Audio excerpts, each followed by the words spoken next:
Olá, boa tarde. No Sem Censura de hoje, nós vamos falar de menopausa, inteligência artificial, dos 50 anos de 68 e de cinema. Os nossos convidados são Leonardo Machado e César Troncoso. Eles são atores. Estão no filme A Superfície da Sombra, a primeira produção brasileira falada em portunhol. Regina Zappa é jornalista e escritora. Nós vamos conversar com ela sobre os 50 anos de 1968, que é tema de um de seus livros. Eles só queriam mudar o mundo. Mônica de Sá Gomes é ginecologista e mastologista. Ela fala sobre a menopausa, essa fase da vida da mulher com muitas transformações. Melissa Cruz Cossetti é jornalista de tecnologia. Ela conversa conosco sobre inteligência artificial e armazenamento de fotos digitais. E comigo hoje aqui, o produtor de web, Bruno Barros. Boa tarde, Bruno. Buenas tardes. Buenas tardes. Já é portunhol, né? Estou tentando falar em portunhol. Isso. Boa tarde, Cátia. Boa tarde aos nossos convidados. Muito boa tarde. Uma boa tarde especial para você que está em casa assistindo Sem Censura. Nessa segunda-feira chegou a hora, gente. Participa aí do Sem Censura. Manda uma mensagem pra gente nas suas redes sociais, pode ser no Facebook, no Twitter, no Instagram. Tá valendo tudo, é só usar a hashtag Sem Censura. Mas se você não tem rede social, não tem problema. Você pode mandar também pelo WhatsApp. O número é 021 999035329. Mandou aí de casa, caiu no computador, eu passo para os nossos convidados. É facinho, Cátia. Gente, como é que será que é facinho em portunhol, hein? Facinho. Facílimo. Fácil, não? Não, fascínio eu acho que é fascinação, né? Não, seria de fácil. Pouco fácil. De fácil? É pouco fácil, muito fácil. Pouco fácil, uma coisa que é pouco fácil é difícil. Isso é. Então pronto, gente, o programa Isso é de portunhol? facinho. Isso é portunhol. Eu acho que portunhol é um pouco isso, essa mistura, né? Do difícil com o fácil. E aí a gente cai nesses dois convidados super simpáticos que a gente recebe hoje, atores de um filme que entra em cartaz na próxima semana. Leonardo, com você a palavra. Bom, a gente está muito feliz de estar lançando o A Superfície da Sombra, um filme que foi rodado na fronteira do Brasil com o Uruguai, em duas cidades, a cidade que é o Chuí e o Chuy, uruguaio. Então é um filme falado em portunhol, que é essa língua que habita aquela região inteira, que é uma língua nova. A gente brinca que vai ser o novo Esperanto, né? Então é uma língua que ela não é nem o espanhol, ela não é nem o português. As pessoas daquela região falam esse idioma, que é um idioma novo, com palavras novas, mas ao mesmo tempo elas se comunicam de uma forma incrível, né? Agora, não vai precisar de legenda, então? Ou vai ter uma legenda, ou todo mundo tem entende? Tem legenda, mas todo mundo vai entender. Porque é o portunhol. O portunhol as pessoas entendem. O portunhol não tem uma gramática definida, mas ao mesmo tempo as palavras são compreensíveis tanto em espanhol como em português. Esse é o grande barato. E como é que vocês chegaram a esse filme, a história desse filme, chegaram inclusive ao César para trabalhar com vocês? Esse filme é uma adaptação de um livro do Taylor Diniz, chamado A Superfície da Sombra, e que se passa em duas cidades imaginárias da fronteira do Brasil com o Uruguai. E o filme já tratava sobre essa questão de linguagem, essa questão desse novo idioma, né? Essas palavras que são inventadas e tudo mais. Então, a adaptação veio a partir disso. O César já é um companheiro de longa data, de vários filmes, nós já trabalhamos juntos. A Oeste do Fim do Mundo, que eu não atuei, mas eu produzi também. Em Teu Nome, fizemos quantos trabalhos. Muita coisa. O César é praticamente o rei do Uruguai, né? Assim, é o rei do Uruguai? Eu estou querendo conquistar agora o Brasil. Aos poucos, estou indo. Mas você mora no Uruguai, está morando no Brasil? Não, eu moro em Montevidéu e quando aparece algum personagem, porque claro, eu falo português, agora eu acho que estou falando português, mas com sotaque, né? Então eu não posso fazer de brasileiro aqui. Então, quando aparece um trabalho para alguém da fronteira, ou um uruguaio, um argentino, paraguaio, mexicano, eles me ligam. E aí você vem. É verdade que você trabalhou como no escritório de contabilidade? É verdade, 25 anos. trabalhei. 25 anos trabalhando.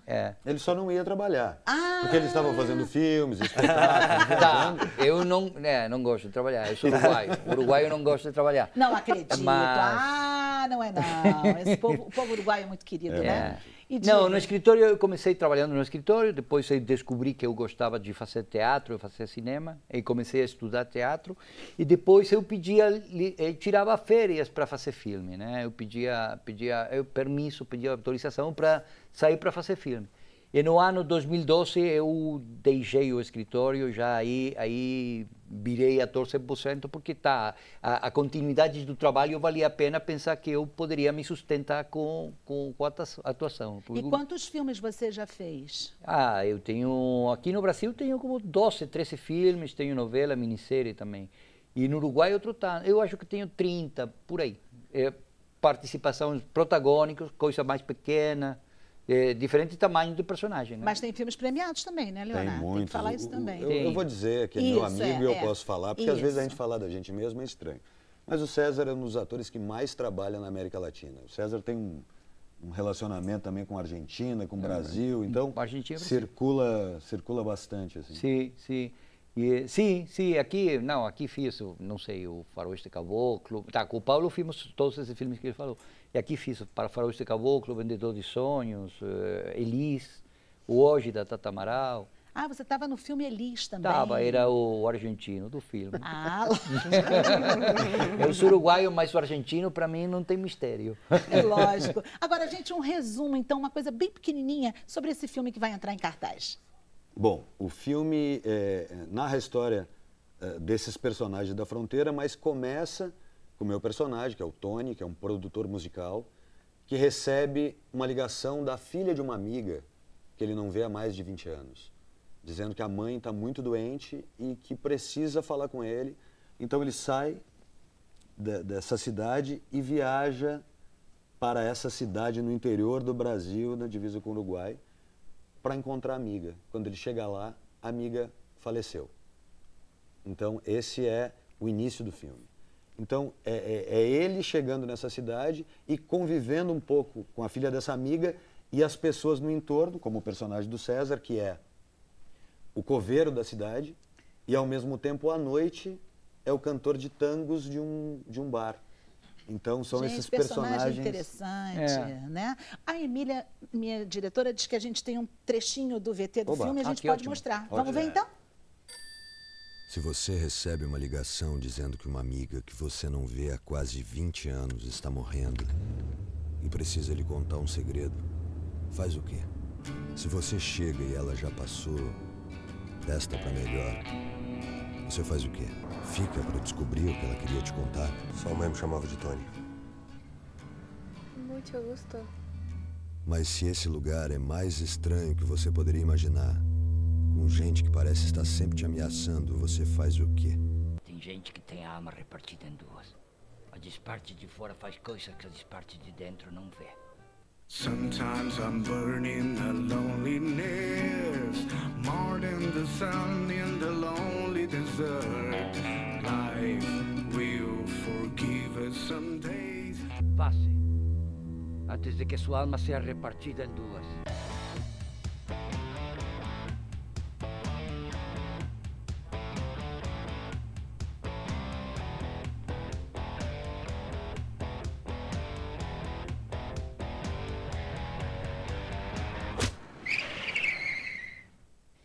Gente, será que o público reconheceu vocês no filme? Vocês se reconheceram no filme? Porque eu tive dificuldade. Eu sou bonito. Gente, como é que vocês fizeram com o roteiro? Já que, na verdade, tem essa mistura do português com o espanhol, o portunhol. Isso, quem escreveu, loucura isso. Isso foi uma loucura, né? O Paulo, que é o diretor do filme e roteirista do filme também, a primeira vez que ele chegou com o roteiro, entregou assim, eu li, digo, só um pouquinho, meu chapa, tudo bem, maravilha, né? Mas que roteiro maluco é esse? Que palavras são essas, entendeu? É portunhol. E aí a gente começa a pesquisar e conversar sobre. A gente convive muito ali na questão da fronteira, porque a gente também está muito próximo. E a gente brinca assim, que todo mundo do Rio Grande do Sul então, acha que fala espanhol, né? Então todo mundo chega na fronteira achando que fala espanhol e não fala nada de espanhol, né? Fala portunhol. Então o filme vem para tratar um pouco dessa, com humor também em alguns momentos, mas essa brincadeira em torno da linguagem. E eu acho legal, gente, porque é uma celebração também, não é? Da união do Brasil, do Uruguai, da nossa América Latina, né? Então eu acho que isso é importante. As fronteiras não são lugares que dividem países. Eu acredito que a fronteira é um lugar onde as culturas convergem, é onde elas realmente se encontram, principalmente ali, né? Quer dizer, é uma avenida, não é uma fronteira que tem uma ponte, um rio, uma imigração. Não, as pessoas tanto circulam para um lado como para o outro da fronteira, é igual. Então, tem um momento do filme que a gente fala sobre isso também, né? O que interessa se a gente está para o lado de cá ou para o lado de lá da fronteira? As pessoas são as mesmas. Então, eu acho que essa questão que é um dos pontos de discussão do filme, né? E o Paulo tem um olhar muito interessante para a América Latina, né? Porque ele, como é gaúcho, também tem essa proximidade com a Argentina e com o Uruguai, mas eu sinto que isso é necessário, né? Essa coisa de abrir o jogo para a América Latina. O Brasil é um continente, pode se sustentar sozinho, mas também é verdade que você está recebendo o tempo todo latino-americano, né? Você tem boliviano, tem argentino, uruguaio. Você vai para Floripa, vai para Búzios, vai ser difícil falar português, né? Cada vez é mais difícil, porque então o Brasil tem que aceitar essa nova realidade, tem que se vincular com isso, e tem que abrir as fronteiras. Mas você sabe, César, que eu acho que o Brasil gosta, eu acho que os brasileiros gostam. Sim. Eu acho que, assim, os uruguaios também, quem vai ao Uruguai ou quem vem ao Brasil, a gente sente esse afeto, esse carinho e a gentileza do povo uruguaio. E aí eu pergunto a vocês, além desses trabalhos, você está com um filme que já está aí, tá em né? cartaz. Esse vai estrear, mas esse você já está em cartaz. Aliás, um nome belíssimo. Teu mundo não cabe nos meus olhos. Ai, gente. Também direção do Paulo Nascimento, com Edson Celulari, Soledad Villamil, que é uma atriz argentina que fez O Segredo dos Teus Olhos, o filme argentino que ganhou o Oscar, com a Giovanna Echeverria, um filme super interessante, fala sobre um pizzaiolo cego do Bexiga, então fala um pouquinho desse micro-universo também. É bem bonito. Está em cartaz aí nos cinemas do Brasil inteiro. É bom a gente ouvir isso, né? Que vocês estão com filmes em cartaz no Brasil inteiro. No Uruguai, como é que anda essa questão da cultura, do cinema? O Uruguai sempre foi um país que tenha muita presença na cultura, né? Mas, o cinema precisa de orçamento. E o orçamento no Uruguai não é fácil, né? Temos editais, temos muita coisa, mas é difícil. De qualquer jeito, temos continuidade de filmes. Agora estamos tendo 8, 9 filmes, pelo menos, por ano. Então, isso já se pode falar de filmografia, né? E depois sempre tem a possibilidade de fazer teatro, tem muita coisa. Só a única coisa que não temos é ficção na televisão. Aí nós compramos a novela brasileira, a novela turca, a novela argentina, chilena. Nós aí assistimos ficção estrangeira, mas cinema, por sorte, estamos tendo. O nosso teatro é de boa qualidade também. E vocês sentem que as novelas brasileiras, elas são queridas, os personagens? São queridas. Eu agora fiz um filme que chama O Bencinho, e eu contracenei com a Adriana Esteves. E a Adriana Esteves, no Uruguai, naquele tempo da Avenida Brasil, com a Carminha, arrasou, né? Aqui também, arrasou aqui. Não, mas aqui é mais lógico, mas a presença, qualquer brasileiro que esteja na novela e vai para lá, não pode caminhar pela rua. Ai, que interessante. É lindo. A novela brasileira tem muita boa qualidade, né? É boa. Olha, você aqui no Sem Censura, quando sair, também não vai poder caminhar na rua. Todos atrás de você, com que ótimo seria. Olha só, gente, eu quero agradecer a vocês dois. Que conversa boa, bem-humorada. O filme, então, dia 30, que você falou? 31 de maio, estreia nos cinemas de todo o Brasil. Isso. E A Superfície da Sombra. A Superfície da Sombra. Eu vou ter que chamar um intervalo para conversar com outros convidados. O programa está muito bom. Vamos chamar em portunhol? Vamos chamar em português. Vamos chamar intervalo em portunhol. Vamos lá, eu vou chamar em português. Maravilha. Quer começar? Isso. O Sem Censura volta já. Bueno, volvemos com Sem Censura. Ura!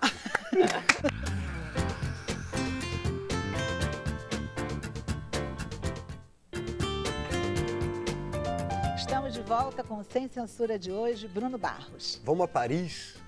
Nossa, mas isso aqui hoje tá demais. Tá muito internacional. A Vânia Gomes, ela disse que tá lá da França assistindo a gente, tá gostando muito do Sem Censura. Bonjour. Bonjour, né? Em francês, bonjour. Buenas, finalmente consigo entrar em contato. Um grande saludo a todos. Augusto, de Embu das Artes, em São Paulo. Com essa frase que eu achei que ela era do Uruguai ou da Argentina, mas é de Embu das Artes. E aí tem uma mensagem da Lília, do Ceará. Ela diz que a superfície da sombra chamou bastante atenção, a fotografia do filme chamou bastante a atenção dela. Ela não vai perder. Na verdade, a pergunta é do Gabriel Menezes, nosso telespectador fixo aqui, participa sempre do Sem Censura. Ele diz assim: Leonardo e César, quais foram as trocas culturais que vocês conseguiram trocar nesse trabalho em conjunto?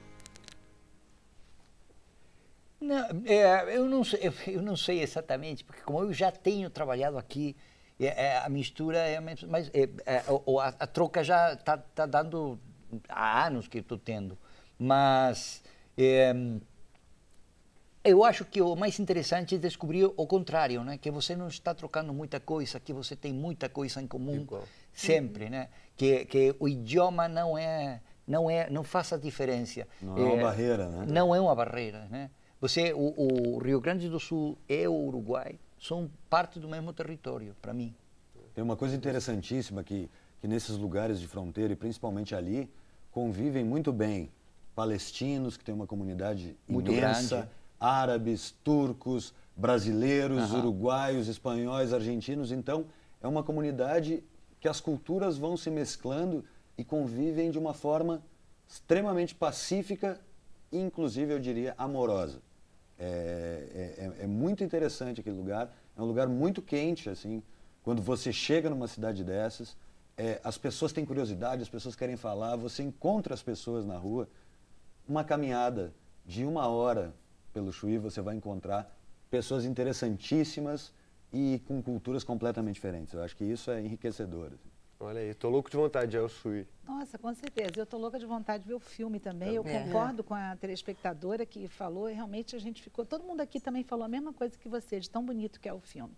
E a gente falava aqui de convivências, né? E você falando disso, de trocas, enfim.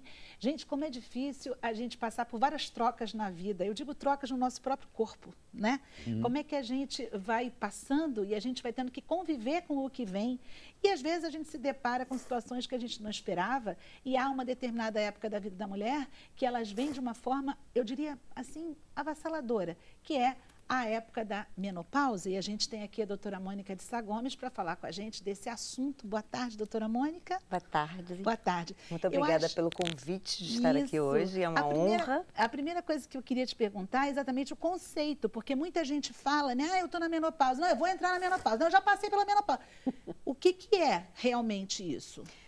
Menopausa, conceitualmente, é a primeira vez que acontece um ano inteiro da mulher sem menstruar. Esse é o conceito menopausa. Você só pode dizer que está na menopausa depois que ficou 1 ano sem menstruar. Ela representa, na verdade, a falência ovariana. Diferente dos homens que passam ao longo da vida produzindo espermatozoide o tempo todo, até o final da sua existência, quer dizer, mais ou menos, dependendo do homem, há uma diminuição, mas ele continua produzindo gametas. A mulher nasce com a quantidade que ela vai ter a vida inteira. E parece que a gente imaginava antigamente, a medicina via que quando a menina entrava na adolescência e começava a menstruar, ali começávamos a perder óvulos? Não. Ao que tudo indica, nós já começamos a perder os nossos milhõezinhos de óvulos desde que nascemos. Agora, marcadamente, com a primeira menstruação, estamos delimitando um primeiro momento de grandes mudanças, do aumento do ovário, da perda de óvulos, e sim, ali começa, vamos dizer assim, a maior quantidade por mês de perda de óvulos. O dia que eles se esgotam, e aqueles momentos finais onde já temos pouca produção, que a gente chama de climatério, ou seja, a mulher ainda menstrua, mas não de uma forma, muitas vezes até de uma forma normal, mas nem sempre. Ela diminui o fluxo, ela irregulariza o fluxo, às vezes não menstrua 1 mês. É que os ciclos que deveriam ser de 10 ciclos ovulatórios naquele ano passam a ser 5, 4, é o climatério. O climatério, ele antecede 2 a 3 anos esse período fixo que é a menopausa. Eu estou falando de uma menopausa natural. aquela que é o do ser humano que não passou por um momento de doença e precisou tirar os seus ovários para um tratamento. Quer dizer, a menopausa cirúrgica, que é muito mais impactante, que é uma mulher que precisa tirar os ovários antes do término do seu funcionamento, que ela traz muito mais impacto à saúde, porque não houve nenhum preparo para aquilo acontecer. Ela simplesmente perde a sua função metabólica principal. O ovário produz estrogênio, progesterona e um pouco de testosterona, que são os nossos hormônios anabolizantes. O homem tem a testosterona principal, a gente tem um pouquinho dela, e o estrogênio e a progesterona, que nos traz toda a característica feminina de textura de pele, feminilidade, textura de cabelo, tudo. Então, assim, é um momento de mudança. Como é o momento da adolescência, da primeira menstruação, é uma nova mudança, muito marcante. O homem não tem essa mudança tão marcante. Ele vai devagarzinho modificando.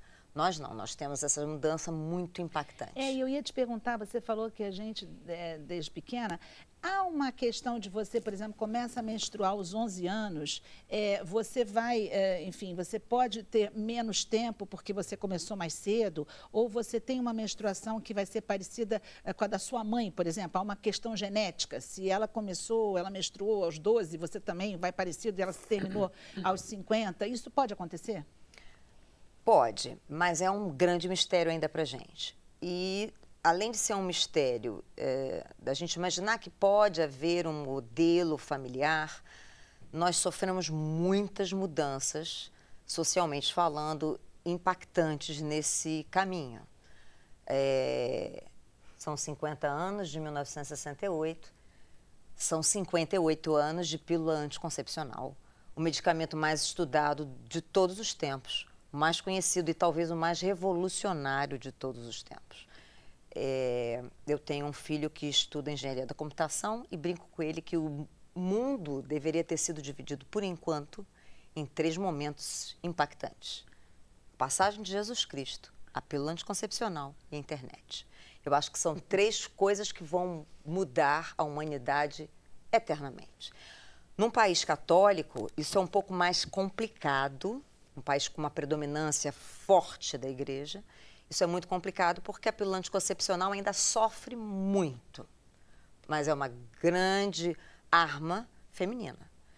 E a partir do momento que nós temos isso na mão, a gente mexe com o nosso ovário, diretamente com o nosso ovário. Então a gente já sabe hoje em dia que as moças que tomam pílula a longo prazo, elas podem menstruar até mais tarde, elas podem prolongar a sua fertilidade, ao contrário do que se pensava inicialmente. Então, a pílula anticoncepcional veio mexer nesse paradigma de que, menstruamos cedo, vamos entrar na menopausa cedo. Temos, hoje em dia, mulheres participativas socialmente, participativas economicamente, fortemente participativas. Hoje em dia, uma família não se constitui mais sem a mulher trabalhar. A verdade é essa. Então, assim, isso mobiliza muito o organismo feminino. Nós somos muito sensíveis a tudo que acontece. Todos nós somos. Mas, assim, todas as glândulas, principalmente, são extremamente sensíveis aos impactos do dia a dia. Pois é, isso que eu ia até te perguntar. Se são tão sensíveis assim, no que isso vai impactar? Porque é uma época em que, para muitas e muitas mulheres, é um período difícil. Eu queria chegar nos principais sintomas de quem está no climatério, de quem vai chegar lá. É um período bem complicado, apesar de tão natural, né? Quer dizer, deveria ser natural. Mas a adolescência, a entrada nesse momento que a gente chama de menacme, quer dizer, a idade fértil, depois que a gente menstrua, não é tão fácil assim, né? Ainda é um mistério a adolescência até hoje, essa entrada, essa mudança. A menopausa, eu acho que é um pouco pior. Eu diria que é pior porque nós vivemos hoje em dia uma mulher, ela é normal dos 40 aos 55 anos, então estamos falando de uma faixa muito grande, de uma mulher intelectualmente muito ativa, desde que ela tenha acesso a estudo. Se ela não tem acesso a estudo, é uma trabalhadora braçal forte, é uma mulher que tem muita coisa para fazer, e a menopausa às vezes traz impactos importantes nessa saúde feminina, nessa disposição para o trabalho, para viver o dia a dia, no emocional do ponto de vista de humor, no sono, no equilíbrio do sono. Então ela tem momentos de insônia, ela tem momentos de irritabilidade. Veja bem, os sintomas são particulares, são pessoais. Conversávamos aqui antes de começar o programa que a medicina é uma ciência deliciosa. Eu sou suspeita para falar daquilo que eu escolhi para trabalhar. Nós somos absolutamente diferentes uns dos outros, 100%, até gêmeos idênticos. E isso torna a medicina uma ciência única e ímpar. É todo dia que aprendemos essa coisa de conviver e de tentar escrutinar o que cada um de nós sente, como é essa percepção. Temos sintomas clássicos do livro, os famosos fogachos, que são muito insuportáveis para algumas mulheres nem têm. Então, aonde nos enquadramos, o que vivemos, como vamos viver aquilo? O término da menstruação é um marco. Para algumas mulheres, uma bênção, para outras, um susto. Não posso mais ser mãe. Ah, sim. E a reposição hormonal, como ela funciona? É preciso que você ainda no climatério, ou seja, você ainda não parou de ver, já é bom falar com o seu médico sobre isso e tentar essa reposição? Ela realmente pode causar, por exemplo, problemas no futuro? Como fazer isso? Esse é o nosso maior calo, vamos dizer assim. Há uns anos atrás, houve um grande trabalho americano chamado WHI, que jogou por terra tudo que a gente vinha tentando acreditar que a reposição hormonal seria um grande marco no climatério feminino, na medida em que você estava repondo aquilo que estava faltando, não de uma maneira plena, mas uma dose pequena, e que nós mudaríamos tudo. Não é simples, não é fácil, não é sem efeitos colaterais, não é para todas. E não é para sempre. Principalmente, que a primeira ideia é para todas e é para sempre. Não é para todas e não é para sempre. Temos efeitos colaterais, efeitos graves, às vezes efeitos pequenos. Algumas mulheres dependem muito disso. Então, é um conjunto. E, associado a isso, infelizmente, a medicina sofre dos mesmos problemas de marketing que tudo sofre na vida. Temos alguns marqueteiros de plantão que falam de hormônios bioidênticos. Mulheres, não se deixem enganar. Nós usamos, na farmacologia sintética, hormônios bioidênticos. Então, o que parece que é muito interessante comprar na farmácia manipulação, num país onde a gente não sabe como ela é fiscalizada, podemos estar levando gato por lebre. Agora, aquela da farmácia, aquela que é conhecida de boas indústrias, de bons laboratórios, é um hormônio bioidêntico sintetizado no laboratório. Então, a reposição é um perigo e não é um perigo. É necessária e não é necessária. Ou seja, fica a explicação de que a gente, na verdade, precisa consultar um especialista, um médico, não é? E para poder entender melhor o que está se passando com a gente, poder tratar e passar por essa fase de uma forma melhor, menos traumática, enfim. Porque hoje, como você mesmo diz, as mulheres estão extremamente ativas e ainda tem muita coisa pela frente. Graças a Deus. Gente, eu vou deixar que vocês façam mais perguntas para a doutora Mônica. O Bruno está aqui para receber, ela está aqui ainda para responder para vocês. Tem alguma página sua na internet, alguma coisa que se as pessoas quiserem também fazer pergunta no Facebook? Eu tenho uma página no Facebook que se chama Preve Mama, Serviços Médicos. Preve Mama sem o I. Sem o I, Preve Mama com V mudo. Tudo junto. Ok. Melissa, a gente está falando isso aqui com a doutora Mônica, e a doutora Mônica falando da modernidade e tudo, e a Melissa está aqui para falar com a gente, de um assunto interessantíssimo que é a inteligência artificial e que também pode ser aplicada na medicina. Não é, Melissa? Sim, a gente tem hoje um interesse muito grande em inteligência artificial, que não é uma ciência que apareceu agora. A gente tem pelo menos aí uns 60 anos de estudo com o que a gente chama de inteligência artificial, né, com esse nome de inteligência artificial. E a melhor definição que a gente tem para dar de inteligência artificial, que está participando hoje da área de medicina, da área de automação na indústria, é uma definição mais técnica, mas que ajuda a gente a entender um pouquinho, usando a palavra inteligência, né? O que é inteligência? A inteligência é a nossa capacidade de resolver problemas, ter ideias, de encontrar padrões e criar soluções. A inteligência artificial, ela é uma área da computação que estuda e desenvolve mecanismos que simulam a capacidade humana de resolver problemas de maneira autônoma. Ou seja, ela consegue tomar decisões a partir das informações que ela encontra no seu próprio banco de dados. E aí vai a pergunta para você. A gente está num período em que muita gente diz assim, mas veio para tirar o emprego, porque agora o robô está fazendo isso. Como é que você definiria esse momento que a gente está vivendo? A gente está vivendo um salto evolutivo muito rápido. Se a gente parar aqui para pensar, quando que foi que aquele computador gigante virou um telefone que cabe na palma da nossa mão? As coisas estão acontecendo cada vez mais rápido. Então, certamente, a inteligência artificial e todas as outras coisas que a circundam, porque nada trabalha sozinho, a gente tem inteligência artificial, a gente tem robótica, e quando a gente junta tudo isso, a gente cria soluções que podem acabar substituindo humanos em determinados empregos. Isso vai ter impacto na indústria, com a automação, isso vai ter impacto na nossa educação, porque a gente vai passar a ter formações continuadas, a gente vai mudar a maneira como a gente trabalha, talvez a gente mude as nossas profissões.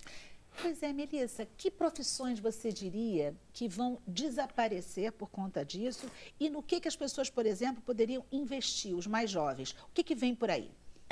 Tudo que um software, tudo que um robô puder fazer no lugar de um ser humano, vai substituir o ser humano no futuro. Porque vai ser mais barato, vai ser mais preciso. A gente costuma dizer que quando a gente trabalha com inteligência artificial, a gente potencializa a ação humana. Então, se eu não tenho tanta precisão, se eu não tenho tanta velocidade, a máquina vai fazer essa parte por mim. Mas eu tenho imaginação, eu tenho sentimento, eu tenho uma série de outras coisas que a máquina não tem. Então, é uma completude, né? A gente pode entender que vai substituir pessoas? Vai. E aí, o que o ser humano precisa fazer diante dessa situação, diante do que a gente chama de quarta revolução industrial? A gente vai precisar mudar a maneira como a gente estuda, como a gente se forma, em que tipos de área que a gente trabalha. Então, hoje a gente tem pessoas se formando em cientistas de dados, que é uma coisa nova que está aparecendo e que está gerando muito interesse, porque nenhum negócio hoje é baseado em ideia. Eu tive vontade de fazer isso, acho que eu quero vender esse produto, vamos ver no que vai dar. Ninguém mais faz isso, porque mexer com dinheiro cada vez é uma coisa mais complicada. Você está contratando pessoas, você está usando tecnologia, você está fazendo investimento. Então, o que você faz? Você usa dados. E aí que vem o cientista de dados. Ele vai olhar para aquele universo de dados estruturados ou não e vai começar a te dar insights, transformar aquelas informações que estão perdidas em coisas que podem ter valor para a sua empresa ou para a sua ideia de empresa, e a partir daí você vai criar um novo negócio que com certeza as crianças que estão na escola hoje não fazem ideia do que elas vão trabalhar no futuro, né? Se hoje a gente já se vê fazendo coisas diferentes, imagina as crianças que estão lá brincando, eu vou ser bombeiro, eu vou ser médico, eu vou ser músico, né? Ele não sabe como vai ser músico no futuro, ele não sabe como vai ser médico no futuro. A Mônica que está aqui, ela pode, né, dar algum testemunho para a gente de como a tecnologia vem modificando a maneira como a medicina faz diagnóstico, cada vez mais rápido e cada vez mais preciso. Então, eu costumo dizer de uma maneira positiva que sim, a gente vai ter substituições no mercado de trabalho, mas a gente também vai potencializar o nosso alcance, aonde a gente pode chegar com mais velocidade e com mais precisão também. Pois é, e aonde a gente vai chegar com tanta coisa que a gente tem nos nossos arquivos, não é não? Eu pergunto a todos vocês, todo mundo aqui acumula fotos, né? Computador, laptop, smartphone, Bruno, então, gente... Tá tudo na nuvem. Tá tudo na nuvem. Tá pesada essa nuvem. Pesada. Eu sou encantada com essa nuvem. Muitas nuvens. Essa nuvem está carregada. Eu sou encantada com essa nuvem, encantada com isso tudo que ela falou. A cirurgia robótica é um avanço gigantesco de qualidade pós-operatória para o paciente. Isso é uma coisa assim que quem viveu a cirurgia de céu aberto, como da minha geração, uma cirurgia robótica hoje em dia opera uma paciente com câncer de endométrio que ficava incapacitado um tempo, ela... Com uma intervenção muito menor, mais precisa. Mais precisa, de melhor qualidade, com menos risco para a vida. Exatamente. E documentada, porque você consegue uma série de informações ali que te ajudam no pós-operatório, né? Mas precisa de um médico para controlar o robô, né? Exatamente. Foi o que eu falei. Não é exatamente uma substituição. Para coisas mais simples, sim, haverão substituições. Mas para coisas que você precisa de tomada de decisão humana, a tomada de decisão humana sempre vai existir. Pois é, e nessa tomada de decisão que a gente estava falando aqui, até o que a Mônica falou, de uma cirurgia, o que tiram fotos, etc., esse armazenamento que o Bruno falava, que tem a nuvem, onde é que a gente vai parar com isso, por exemplo, com a quantidade de fotos que a gente tem, com a quantidade de coisas que a gente armazena? O poder computacional dos nossos celulares, dos nossos computadores, cada vez mais ele está crescendo. A gente também está cada vez mais comprando celulares que cabem mais coisas, mas a gente está cada vez mais produzindo mais fotos, produzindo mais dados. É o tempo todo tira selfie, é o tempo todo faz vídeo do cachorrinho, quer dizer, a gente está produzindo ali um volume de dados absurdos. O que essas empresas que fazem o software do nosso celular, do nosso computador, entenderam? Que a gente pode usar o sistema de computação deles, ou seja, os data centers do Google, do Facebook, da Microsoft, para a gente guardar nossas coisas lá. Algumas empresas oferecem isso gratuitamente, com algum limite, e outras oferecem alguns planos pagos. Então, se você tem um volume absurdo, se você é fotógrafo, se você trabalha com isso, logicamente você vai precisar, você vai ter uma demanda muito maior do que eu, do que vocês, com as nossas fotos do dia a dia. Então, hoje no Android, que é o software do Google, no iPhone, que é o da Apple, e da Microsoft também, a gente tem serviço de nuvem. Né? Por que nuvem? Porque a gente diz que está no ar, né? A gente subiu para a nuvem, está guardado com alguém. Então, a gente vai ter acesso a essas coisas online. A gente vai deixar de ter isso no nosso aparelho, ou seja, vai liberar espaço de armazenamento no celular ou no computador, não tem aquela coisa de HD cheio. Ah, eu estou com o meu HD cheio. A gente consegue guardar isso no sistema do que a gente escolher, que pode ser o Google Fotos, que é específico para fotos, ou o Google Drive, para a gente guardar arquivos. A gente pode guardar no iCloud, para quem usa iPhone, ou no OneDrive, para quem usa o sistema da Microsoft. E aí é o caso da gente também pesquisar qual deles atende melhor às nossas necessidades, porque se eu sou uma pessoa que trabalha com imagem, eu tenho fotos mais pesadas, eu tenho arquivos mais complexos, talvez eu precise de mais espaço, então eu vou assinar um serviço mensal para estar guardando aqueles meus conteúdos ali. E assim, a gente que é repórter de tecnologia, a gente está sempre falando dessas mudanças e dando alternativas, que não são só essas, tem uma infinidade de outras alternativas de guardar arquivos em nuvem. Então, a gente tem aí uma gama de soluções, às vezes gratuitas, né, que podem resolver o nosso problema ali rapidinho. Ah, eu preciso mandar uma foto para a Kátia. Eu vou subir aqui na minha nuvem e vou mandar o link para ela. Quer dizer, a nuvem também está equipada com uma série de recursos de inteligência artificial, que tem uma coisa bem legal também, quando você sobe a foto para a nuvem, dependendo da nuvem, do processamento que ela tem, ela consegue descobrir quem está na foto. E ela me sugere mandar a foto para essa pessoa, ela sugere melhorias nessa foto, ela faz algumas correções rápidas e já te mostra assim, Melissa, olha que legal, acho que a foto vai ficar melhor se a gente fizesse esses ajustes aqui, a luz estava um pouco escura. Isso tudo virtual, alguém virtual falando Isso comigo. tudo o poder de processamento de quem está oferecendo esse serviço de armazenamento e nuvem para você. Então, por isso que é legal a gente pesquisar, porque a gente tem várias empresas oferecendo serviços digitais, virtuais, e que tem detalhes interessantes que podem funcionar para mim, podem não funcionar bem para vocês. Então, é uma questão de sentar ali mesmo, o que eu preciso, né? E buscar algumas opções. Agora, é uma coisa muito engraçada, porque eu tive nos Estados Unidos fazendo um programa para televisão. Foi uma viagem de moto de Nova York a Los Angeles, que eu fiz em agosto do ano passado. E eu passei num lugar chamado Ashburn, na Virgínia, ao lado de Washington. E conheci várias fazendas de servidores. Então, quer dizer, essa nuvem... Ela existe em algum lugar. Fisicamente. Eu pensei assim, eu andei de moto numa nuvem. É praticamente uma nuvem, porque são fazendas gigantescas de servidores. Sim, elas existem em pontos específicos, de certa forma, gente, eu vou dizer uma coisa a vocês assim, que bom que você contou isso para mim, sabe? Estou tão aliviada, gente, agora, que eu sei que essa nuvem existe, porque às vezes me dá um nervoso com isso, né? Pessoal, olha só, tem mais informação para vocês, tem mais tudo para vocês de Sem Censura, daqui a pouquinho, logo depois do intervalo, na nuvem, na fazenda, qualquer lugar. Até já, gente.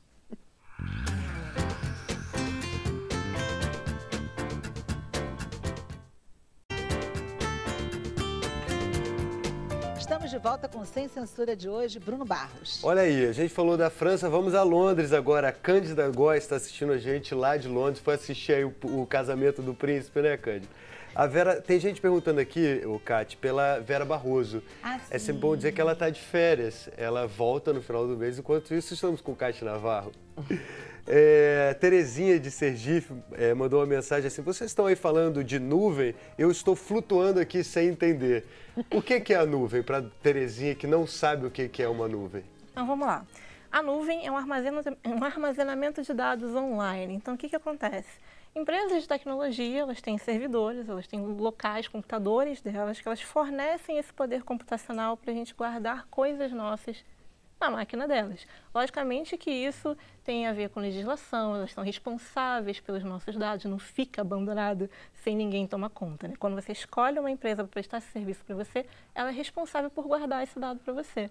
Então, quando a gente fala coloca na nuvem, tem uma série de benefícios, além de você acessar ele online. Você pode acessar de qualquer lugar em que você esteja conectado, você pode compartilhar com qualquer pessoa. Então, tem uma série de benefícios que também é o você não ter que guardar isso offline, né? Você não ter que consumir espaço do seu HD se você não tiver. Hoje a gente tem computadores que só funcionam online, que eles nem têm HD justamente por causa da nuvem.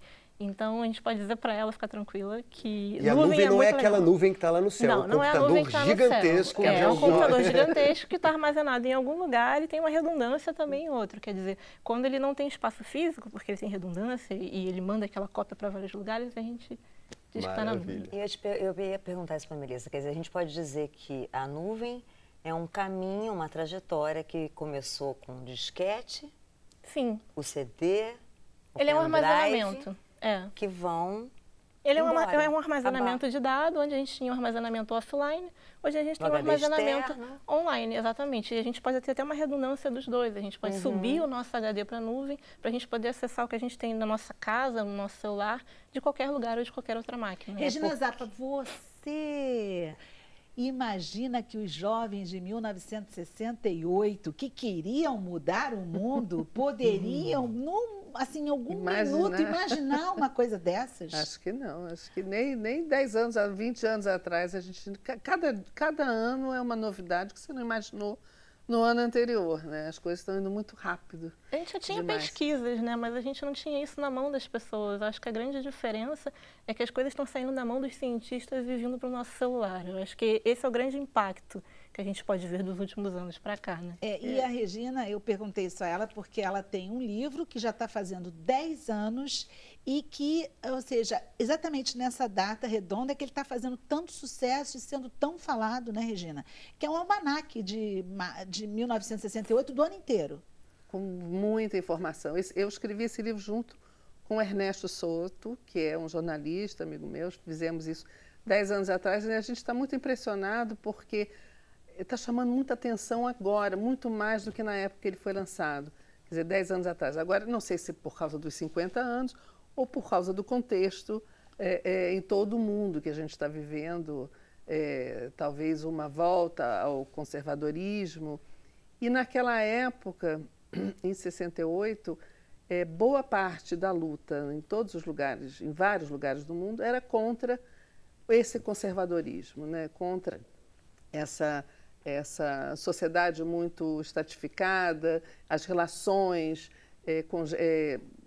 rígidas entre pais e filhos, professores e alunos. Isso a gente pode ver com muita clareza no movimento na França, de maio de 68, que começou com uma reivindicação de que os meninos pudessem frequentar o dormitório das meninas nas universidades, porque era proibido. Então, a Mônica falou aqui da pílula anticoncepcional, que foi uma revolução, né? Foi a grande revolução sexual. Começou um pouquinho antes, né? Um pouco antes de 68, mas que começou a mudar o mundo e o comportamento e as relações não acompanharam essa mudança. Havia muita ainda rejeição, havia muita rigidez em relação a isso. Então, parte dessa luta dos estudantes franceses começou assim. E eles queriam também mudança do currículo escolar, queriam mudança a hierarquia era uma coisa muito forte nas universidades e queriam quebrar um pouco isso. Começou dessa forma.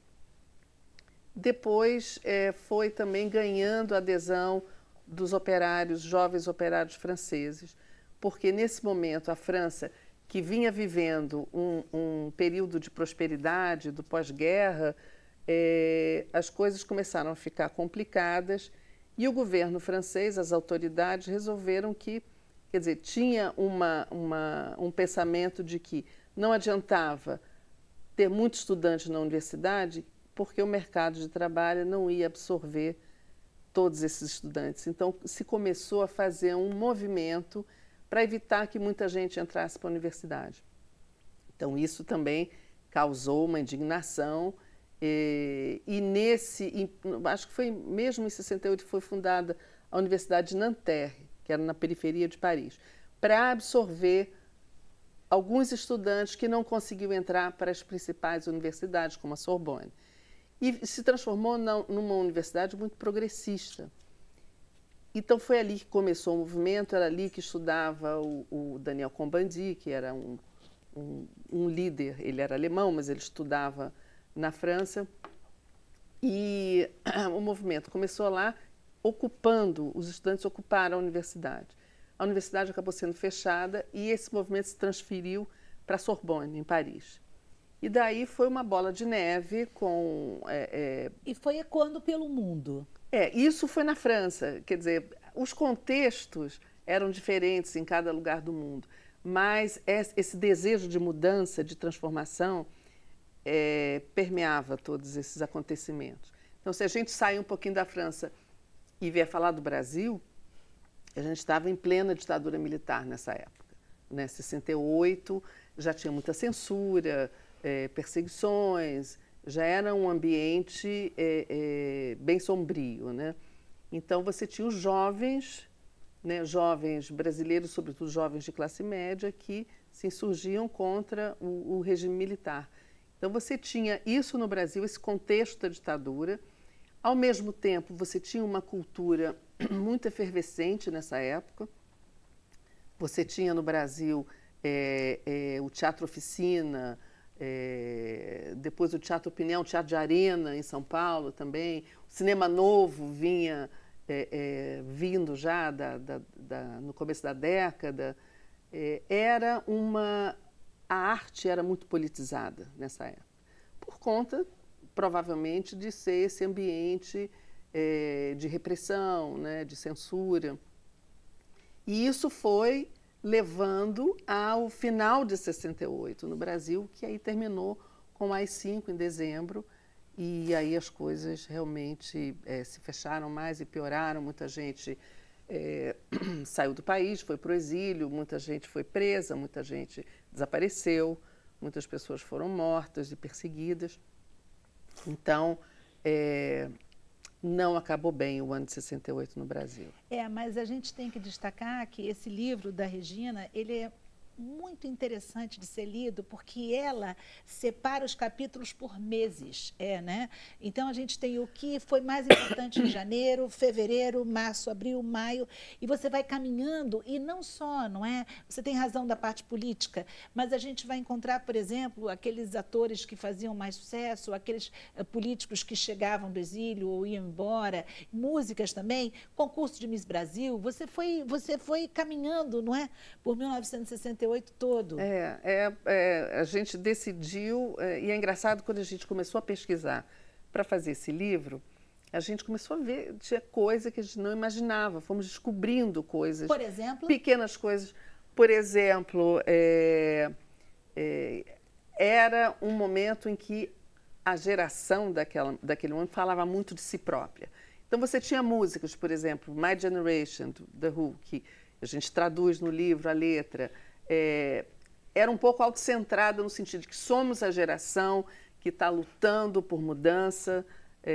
Isso é interessante, que a gente via em vários lugares. Se você for para os Estados Unidos, você tem a luta pelos direitos civis nesse momento. E foi justamente o ano em que foi assassinado Martin Luther King e pouco depois o Bob Kennedy, que também era um candidato à presidência mais progressista, que também defendia os direitos civis. Você tinha os Panteras Negras nos Estados Unidos. É muita coisa que acontece, são várias coisinhas assim.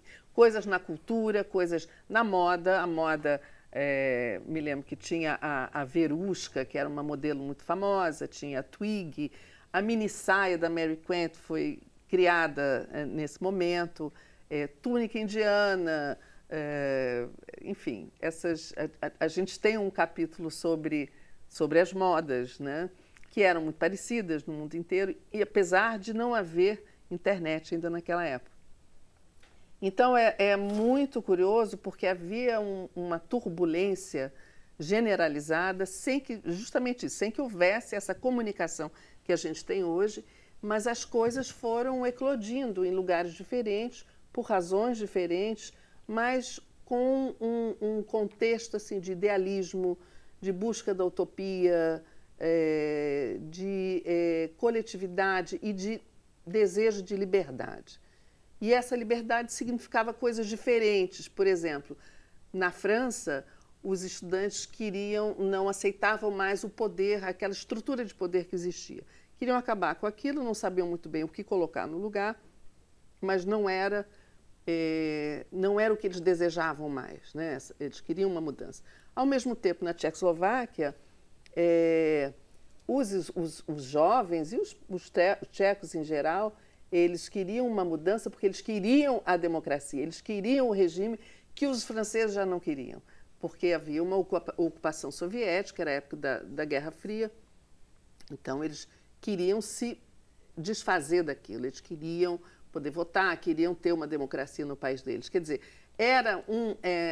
o motor era o mesmo, mas às vezes os objetivos eram diferentes. Então, é muito interessante isso, porque tem um historiador, o Tony Justo, que fala em combustão espontânea. Aconteceu no mundo inteiro, ninguém sabe por quê. É por isso que esse ano é tão emblemático. Se fala, são 50 anos, a gente está falando até hoje de 68. Eu acho que é um ano símbolo, assim, que talvez os jovens hoje estejam querendo saber o que aconteceu, por que aconteceu e para onde se caminhava. Regina, eu acho que, na verdade, você assim, encerra para a gente. Que pena, né? O programa está acabando, gente, aqui, mas a gente continua no Facebook. Mas você encerra com uma frase que eu considerei tão boa, quer dizer, os jovens continuam querendo mudar o mundo, não é? Gente, eu quero agradecer a todos vocês que mudaram o mundo da gente hoje aqui nessa tarde e o mundo de quem está em casa com as informações que a gente teve. O Sem Censura volta amanhã às 5h30 da tarde e a gente continua mais um pouquinho no Facebook, na nuvem, né? A gente continua com os nossos internautas. Muito obrigada e até amanhã.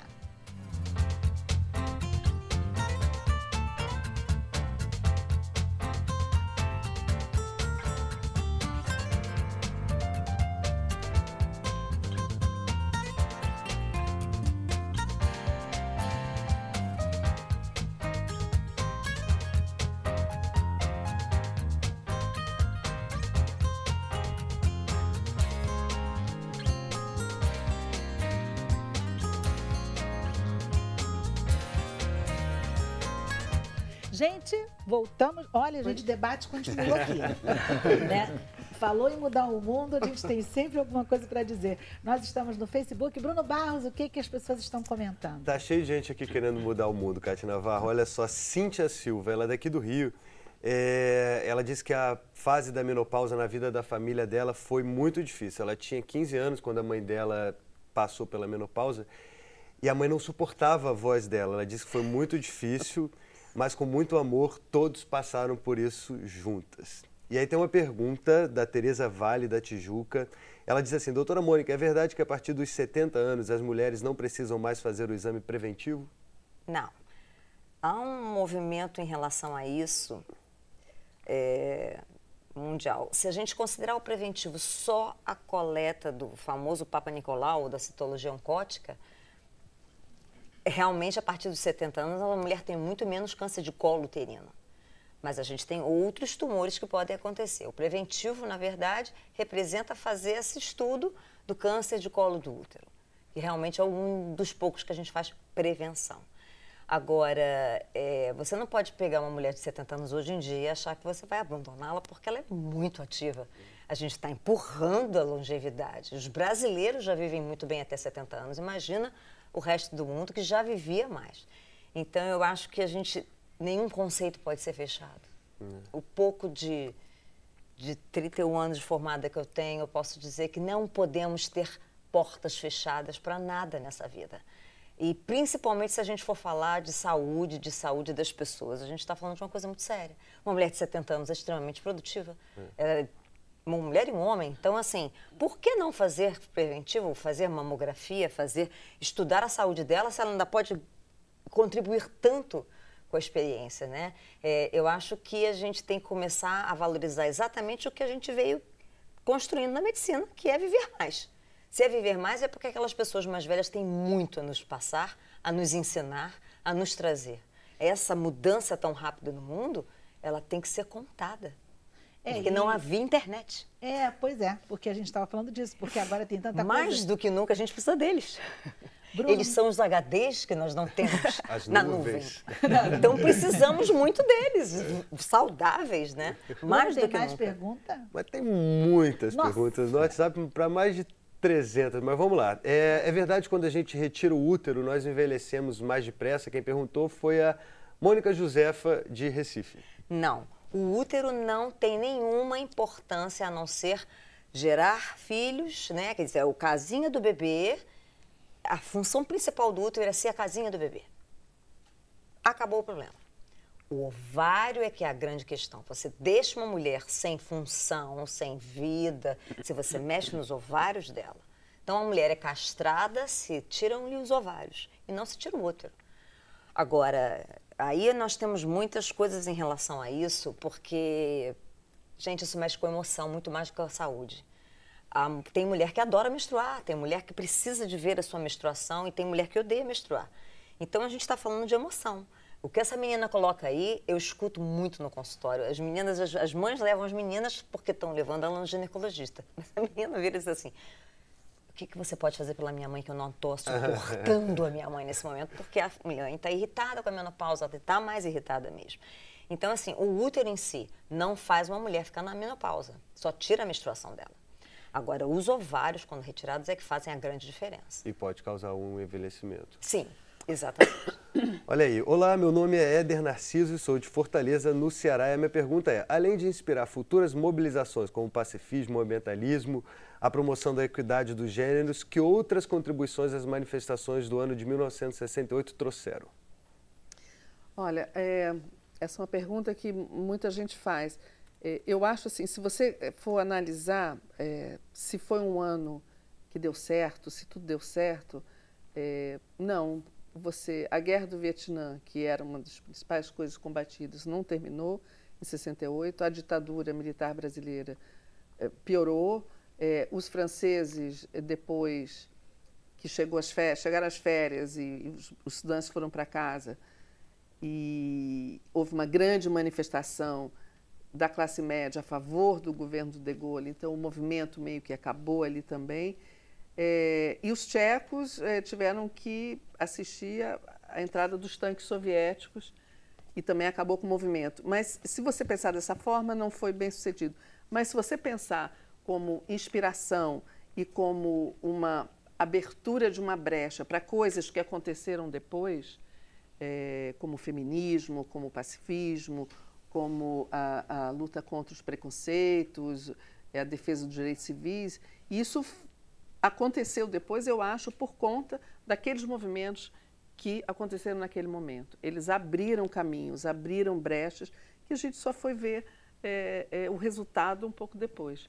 Eu acho que são, sim, uma inspiração para futuras mobilizações de quem quer mudar o mundo. Até hoje continua inspirando, né? Eu acho que sim. Eu acho que sim. A luta não pode terminar, até porque você acha que você conquista, você chega num ponto que você conquista alguma coisa e você pensa que aquilo é definitivo, mas não é. Você sempre pode sofrer um retrocesso. Então, acho que a inspiração é essa, a luta é permanente. César e Leonardo, até puxando para vocês o que a Regina está falando, a influência dessa época também para o cinema, para vocês atores que constroem personagens, tem que fazer um mergulho também em épocas passadas para fazer compreensão do presente, né? Com certeza, né? Eu acho que esses momentos históricos, assim, nos transformaram de uma forma permanente. A gente, às vezes, nem se dá conta, né? De como a gente foi transformado. Eu rodei um filme ano passado, um pouco anterior a isso, chamado legalidade, que é quando existe a renúncia do Jânio Quadros e que o Jango, naquele momento, estava na China comunista, fazendo uma visita pela China. Então, existe a possibilidade dele não assumir o poder. Então, quer dizer, existe também um levante popular e tal. Contra o golpe. Contra um possível golpe de Estado. Então, quer dizer, isso já vinha se desenhando desde do início dos anos 60. E isso culmina, eu acho que num ápice forte e poderoso em 68, e onde a cultura, o pensamento, a literatura, a música, a tropicália, eu acho que está tudo junto. Isso tudo nos alimenta até hoje de uma forma muito potente. Eu acho que foram movimentos que estão muito mais presentes hoje do que alguns acontecimentos que ocorreram em 1990 ou em 2000. Esse período é muito mais rico, né? Rico e está muito mais entranhado na gente enquanto sociedade em função desse período. Eu acho que aquela ideia do idealismo, da utopia, da busca da transformação para um mundo melhor, né? Eu acho que essa é talvez a grande mensagem. Deveria virar exemplo, né? É. Eu acho que deveria virar exemplo, porque estamos agora eu sinto que estamos um pouco tranquilos, um pouco baixos nesse sentido. E tem muita coisa, muita melhora que nós podemos fazer que tem que ver com a participação. E aqueles estudantes naqueles anos fizeram isso, né? Foram para a rua, foram pedir o que faltava, o que eles achavam que era necessário. E tem isso também, essa coisa de contrapeso, né? Eles provocaram uma coisa e outros reagiram contra isso, e isso deu lugar ao grande debate. Agora eu acho que estamos um pouco carentes disso. Estamos precisando. Acho que se precisa, né? Mas aí tem uma palavra em comum importantíssima. Não sei como está o Uruguai. Estudantes. Educação. Educação, sem dúvida. São essas pessoas que podem impulsionar. Num país que estamos onde a educação está em baixa, está embaixo tudo isso. Por isso essa baixa, a gente sente essa baixa. Eu confesso que eu me senti... nem sei dizer o grau da alegria que eu fiquei, me percebi. Semana passada eu estou vendo um seriado muito interessante da Rede Globo, que é Onde Nascem os Fortes. E a música da abertura é lindíssima, é belíssima.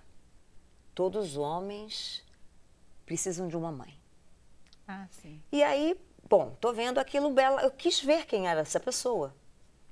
É o Zeca Veloso, filho do Caetano Veloso, mais jovem. E, pasmem, é tão linda e tão profunda e pesada e melancólica e bonita, aquela coisa meio... Foi mais acessado que a Anitta. Isso é um... Gente, eu fiquei assim, luz. Abriu a luz. Doutora Desculpe, Mônica, nada contra a Anitta. Nesse momento, não, nada contra a Anitta. aqui no Nossas Páginas. Não, me perdoem, nada contra a Anitta. Não, nada contra a moça. Nada, não, desculpem, nada contra a moça. Mas a nossa geração, me desculpem, mas eu não consigo elaborar determinadas músicas, não dá para ouvir. É outra geração, né? É outra forma de entender o mundo. Mas isso me deixou muito feliz. É bom que a gente tenha gente com sede, né? Disso, né? De não ouvir só que somos um corpo à exposição, que somos um povo que perdeu-se nisso. Há gente que ainda gosta de ouvir coisas profundas e importantes e impactantes. Um filme com uma música dessas, um filme que trata de um assunto tão delicado e tão bom, que tem um livro desse. Gente, pelo amor de Deus, a gente tem que resgatar isso. Eu adoro livro assim. Me desculpe, porque eu adoro tecnologia, mas eu preciso folhear, eu gosto de escrever no livro. Aliás, Melissa, isso que a doutora Mônica está falando, essa questão do livro também. Muita gente hoje armazena livros também na nuvem, né? Ou seja... Sim, eu acho até que a gente lê mais, porque a gente tem mais acesso. Hoje em dia você abre seu tablet, seu celular, você compra um livro com um clique e você já está lendo. Quer dizer, se alguém tinha uma barreira de ir comprar um livro, de ir a uma livraria, uma dificuldade física mesmo, de localização, de você não estar num lugar onde você tem acesso àquilo, mas você tem internet, você consegue, em um clique, você consegue ter acesso a uma tese de mestrado, a um livro de alguém, a um PDF, a um site, a uma notícia. Então, assim, eu tenho a sensação que hoje, eu adulta, eu leio mais do que os meus pais liam com a minha idade.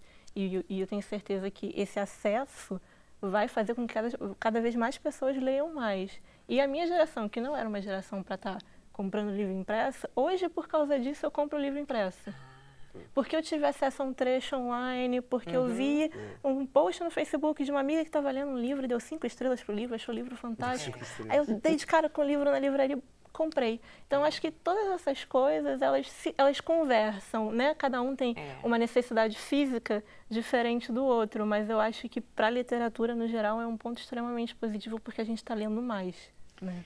A gente está dizendo aqui que tudo isso conversa. A nossa conversa foi muito boa, não é? Foi. Não foi? Gostou, César? Gostei. Venha sempre do Montevidéu ao Brasil. Eu até poderia ficar por aqui. Sem problema nenhum. Você nem queria que terminasse agora. Né? Não, aqui foi lindo, foi lindo. Escutar, falar a gente que sabe o que está falando, para mim é maravilhoso. Ai, que bom. Para nós também foi muito bom receber você. O nosso carinho para o Uruguai, enfim, obrigado. Um país maravilhoso. Que bom que a gente está fazendo esse portunhol, não é isso, Leonardo? Né? Eu queria agradecer também à doutora Mônica por todos os esclarecimentos. Eu sei que vocês fizeram muitas perguntas, o Bruno já me disse. Estou quase aqui, apanhando aqui. Ele está nervoso aqui porque ele não conseguiu fazer todas, mas eu conversei aqui com a doutora Mônica, pedi a ela que entrasse na página do Facebook e que, se ela pudesse, respondesse a vocês, porque eu sei que vocês gostam de respostas, precisam delas, e esse programa é para isso. Melissa, muito obrigada. Obrigada a você. Que a gente vá para a nuvem, não é? Com muito sucesso, Sim. Não é isso? Com muita calma. E parabéns, Regina, pelo belo trabalho, Obrigada. pelo livro e por tudo que você falou para a gente, que é uma questão de mudança necessária, né? Bruno Barros, obrigada por essa tarde com você mais uma vez. Um prazer. Né? E Leonardo, o portunhol foi fantástico. ¿No é? Não é? Vamos terminar em portunhol. Não é? Sí, señora. Sim, como vamos? Bueno, hasta Mañana. más tarde, hasta siempre, sin censura. Sim, isso, muito bueno. Hasta mañana, sem censura.